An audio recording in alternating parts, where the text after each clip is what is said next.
Assalamualaikum warahmatillahi wabarakatuh. Kami dari kelompok 1 yang beranggotakan saya Anjeli Widya Wulandari, saya Delvisa Margareta, Saya Ramadanti. Di sini kami akan menjelaskan materi mengenai translasi yang diambil oleh Ibu Syarifah, MPD. Selamat menyaksikan.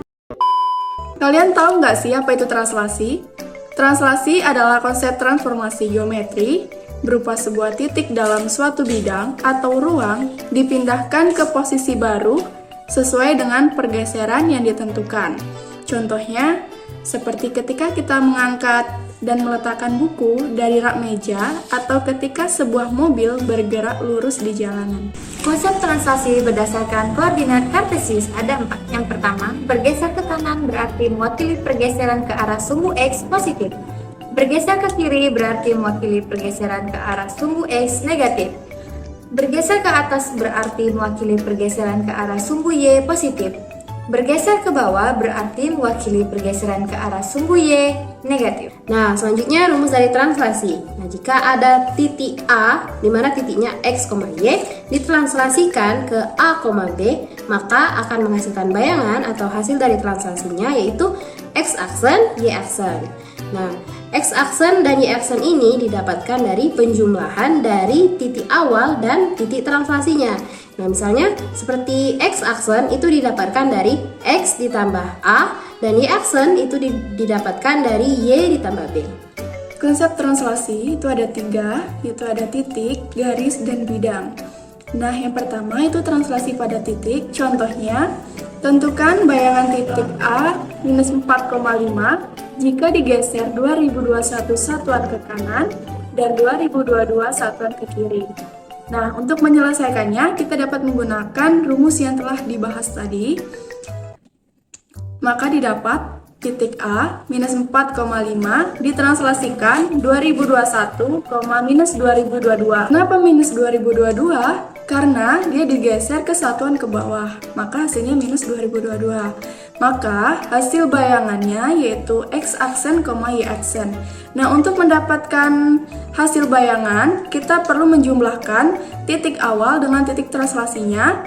Maka minus 4,5 itu ditambah dengan 2021, minus 2022, maka hasil bayangannya yaitu 2017, minus 2017. Selanjutnya pada garis. Garis K sama dengan 3X plus 2Y minus 4 sama dengan 0 ditranslasikan dengan minus 3,5, tentukan bayangan garis tersebut. Untuk menyelesaikannya dengan rumus yang telah dibahas tadi, yaitu dengan titik bayangnya sama dengan titik awal ditambah dengan titik translasi. Sehingga kita dapat titik bayangnya yaitu X sama dengan 3, Y plus 5. Kita operasikan untuk titik bayangnya menjadi X sama dengan X aksen plus 3 dan Y sama dengan Y aksen minus 5. Selanjutnya kita substitusikan ke K sama dengan 3X plus 2Y minus 4 sama dengan 0, sehingga menjadi 3 dikalikan dengan X aksen plus 3 dan plus 2Y2 dikalikan Y aksen minus 5 minus 4 sama dengan 0. 3X aksen plus 9 plus 2Y aksen minus 10 minus 4 sama dengan 0, sehingga hasil akhirnya menjadi 3X aksen plus 2Y aksen minus 5 sama dengan 0. Jadi titik bayangan garis K adalah 3X aksen plus 2Y aksen minus 5 sama dengan 0. Nah, selanjutnya yang ketiga yaitu translasi pada bidang. Contohnya, segitiga PQR dengan koordinat P 0,2, Q-nya min 1,0, R min 3,4, segitiga ditranslasikan oleh T menghasilkan segitiga P aksen, Q aksen, R aksen. Jika koordinat titik P aksennya adalah 4, min 4, koordinat titik Q aksen dan R aksen berturut-turutnya berapa? Nah, jadi yang ditanyakan di sini adalah Q aksen dan R aksen. Berarti yang ditanyakan adalah bayangannya. Untuk mencari bayangannya, yaitu titik awal ditambah dengan besar translasinya. Sekarang titik awalnya sudah kita ketahui. Nah, selanjutnya kita cari besar translasinya. Sehingga untuk mencari translasi kita gunakan titik P dan P aksen. Nah, jadi kita tahu nih bahwa bayangannya adalah P aksen sama dengan P ditambah T. Nah, untuk mencari T-nya dari P aksen dan P adalah T sama dengan P aksen dikurang P. Nah, P ini kita misalkan titiknya karena belum diketahui nih titiknya. Kita sebut aja dengan A, B sama dengan 4, min 4 dikurang 0,2 menghasilkan 4, min 6. Jadi besar geserannya adalah 4, min 6. Nah, dari besar geseran ini kita tinggal cari nih Q aksennya berapa dan R aksennya berapa. Nah, berarti titik awal dijumlahkan dengan besar translasinya, yaitu Q aksennya min 1 ditambah 4 sama dengan 3, 0 ditambah min 6 sama dengan min 6. Nah, begitu juga dengan yang R aksen, R ditambah dengan T. Nah, jadi min 3 ditambah dengan 4 sama dengan 1, 4 ditambah min 6 sama dengan min 2. Nah, jadi dari sini kita dapat nih bayangan Q aksen R aksennya. Jadi Q aksennya kita dapatkan adalah 3, min 6. Dan R aksen kita dapatkan 1, min 2. Selanjutnya yaitu teorema translasi. Yang pertama, teorema pertama yaitu garis G dan garis H merupakan dua garis yang sejajar. Apabila ada dua titik A dan titik B adalah panjang ruas A aksen dan panjang ruas A double aksen dan panjang ruas B double aksen dengan A double aksen menjadi RH RGA dan juga B double aksen RH RG B. Kita buktikan dengan permisalan RH RG A yaitu menjadi A aksen dan juga RH RG B sama dengan B double aksen. Akan dibuktikan bahwa ruas garis A double aksen akan sama dengan ruas garis B double aksen. Jika diketahui bahwa N adalah titik tengah ruas garis BA double aksen, seharusnya N juga titik tengah AB ruas garis AB double aksen. Untuk itu harus memperoleh A aksen dan A double aksen dan B double aksen, sehingga bisa membuktikan bahwa panjang ruas A double aksen sama dengan panjang ruas B double aksen. Kita bisa ambil titik P, X, Y yang tidak beranggotakan H yang diperoleh RH P sama dengan P aksen, sehingga P double aksen memotong H di Q. Jadi H itu akan digantikan menjadi X sama dengan K. Dan P pada titik P X, Y maka Q, Y karena karena titik Q, K, Y dan titik P, X, Y maka dimisalkan P aksen, titik P aksen, X aksen, Y aksen. Maka kita dapat peroleh yaitu X itu kan sama dengan K, titik Q itu kan sama dengan K, Y, sehingga X aksen plus X per 2, Y aksen plus Y per 2.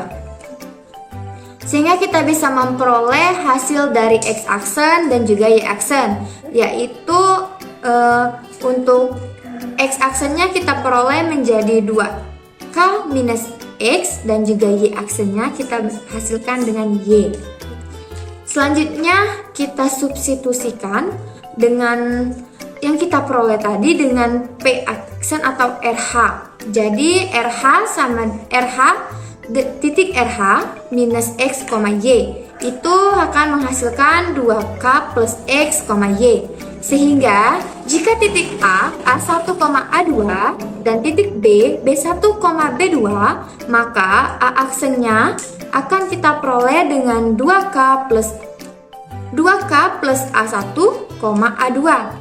Dan selanjutnya juga B aksennya yaitu 2K plus B1, B2. Karena N merupakan titik tengah panjang ruas AB double aksen Maka kita menggunakan rumus tengah putaran terhadap titik N, yaitu Sn sama dengan panjang ruas A double aksen itu menjadi 2nx minus A1 di koma 2ny minus A2. Jadi kita substitusikan itu menjadi sehingga diperoleh 2k plus B1, B2. Maka panjang ruas A double aksen akan sama dengan B aksen dan juga akan sama dengan panjang ruas B double aksen. Itu akan terbukti. Nah, selanjutnya teorema yang kedua itu apabila ruas garis AB sama dengan ruas garis CD, maka geseran AB itu sama dengan geseran CD. Nah, sebenarnya dari pernyataan ini kita sudah pasti tahu yaitu akan terbukti. Nah, untuk membuktikannya lagi kita bisa lihat pada gambar. Nah, di ruas garis AB seperti pada gambar, itu titik A ketika kita translasikan memperoleh sebuah titik B atau bisa disebut dengan garis AB. Nah, titik A ini kita misalkan dengan X dan titik B-nya kita misalkan dengan X1. Kemudian ada ruas garis CD yang panjangnya itu sama dengan ruas garis AB. Untuk bayangannya kita misalkan dengan X2. Nah, dari gambar ini bisa kita uraikan geseran dari AB di titik X itu sama dengan X1. Maka panjang ruas AB itu sama dengan panjang ruas X1. Itu terbukti benar ya. Selanjutnya, geseran dari CD titik X itu sama dengan X2. Maka, panjang garis CD itu sama dengan panjang garis X2. Nah, dari sini diketahui bahwa panjang ruas AB itu sama dengan panjang ruas CD. Berarti, panjang ruas garis X1 itu sama dengan panjang garis X2. Berarti X1 itu sama dengan X2. Maka terbukti geseran AB itu sama dengan geseran CD. Yang ketiga yaitu andaikan G dan H adalah dua garis yang sejajar. Berarti kita gambarkan G dan H dua garis yang sejajar dan CD itu sebuah garis tegak lurus pada G dengan C elemen G dan D elemen H. Maka apabila AB sama dengan 2CD, nah ilustrasi AB sama dengan 2CD sebagai berikut ini. Nah, maka geseran dari ruas dari garis AB itu sama dengan RH RG. Ingat kalau RH RG kita refleksikan terhadap garis yang terdekat dengan titik. Nah, berarti kita ke G dulu nih. Jadi untuk mencari besar geseran AB, nah berarti kalau ingin mencari geseran AB itu apa? Nah, yaitu A double aksen. Nah, untuk mendapatkan A double aksen, berarti kita refleksikan yang pertama terhadap garis G, kemudian yang kedua terhadap garis H, sehingga akan memperoleh X aksen. Nah, berarti apa nih? Geseran AB X adalah X double aksen ketika A-nya dua garis sejajar G dan H. Maka RH RGX kita operasikan dulu yang paling dekat dengan titik. RGX itu hasilnya RH X aksen, hasilnya adalah X double aksen. Dari sini kita ketahui bahwa GAB atau geseran dari AB yang menghasilkan X double aksen adalah hasil pencerminan X terhadap garis yang pertama, garis G, dan yang kedua garis H. Dan ya terbukti. Mungkin itu saja penjelasan dari kelompok 1 yaitu translasi. Dan akhiri, wassalamualaikum warahmatullahi wabarakatuh.